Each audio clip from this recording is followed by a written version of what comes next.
Pemirsa, kita akan memasuki kabar nang Panambayan. Dinas Pendidikan Banjarmasin menerbitkan peraturan baru, yaitu jika ada 5 siswa yang terpapar COVID-19 di setiap satuan pendidikan, maka sekolah langsung ditutup sementara dan melakukan pembelajaran jarak jauh. Kebijakan ini sesuai dengan surat keputusan 4 Menteri, guna sebagai langkah meminimalisir penyebaran COVID-19 di sekolah. Berikut untuk kabar nang selengkapnya. Dinas Pendidikan Banjarmasin menerbitkan peraturan baru, yaitu jika ada 5 siswa yang terpapar COVID-19 di setiap satuan pendidikan, maka sekolah langsung ditutup sementara dan melakukan pembelajaran jarak jauh. Penerapan peraturan ini sebagai langkah meminimalisir penyebaran COVID-19 di sekolah. Langkah yang diambil adalah menerapkan pelaksanaan pembelajaran jarak jauh selama sepekan.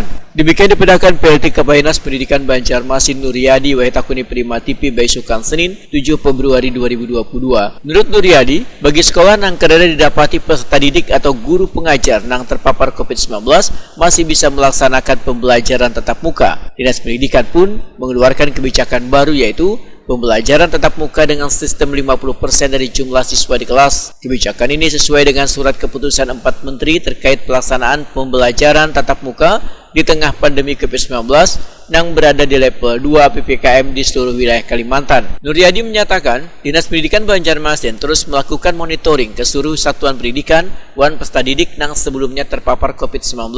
Selain itu, menunggu laporan dari sekolah terkait perkembangan siswa terpapar COVID-19, apakah sudah dinyatakan negatif atau masih menjalani isolasi mandiri.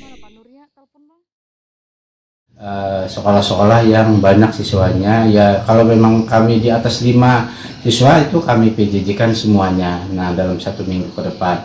Nah dalam hal ini belum ada laporan mereka, tapi kalau dari guru ada laporan. Ya, dari dulu yang terkonfirmasi kemarin ada 2 orang, sekarang sudah negatif dan sudah bisa melaksanakan kegiatan. Ya, nah hari ini mulai PTM 50%. Nah, di lapangan juga dilaksanakan kegiatan. Nah, kemarin kami lewat WA Group juga melaporkan ya pelaksanaan kegiatan tersebut.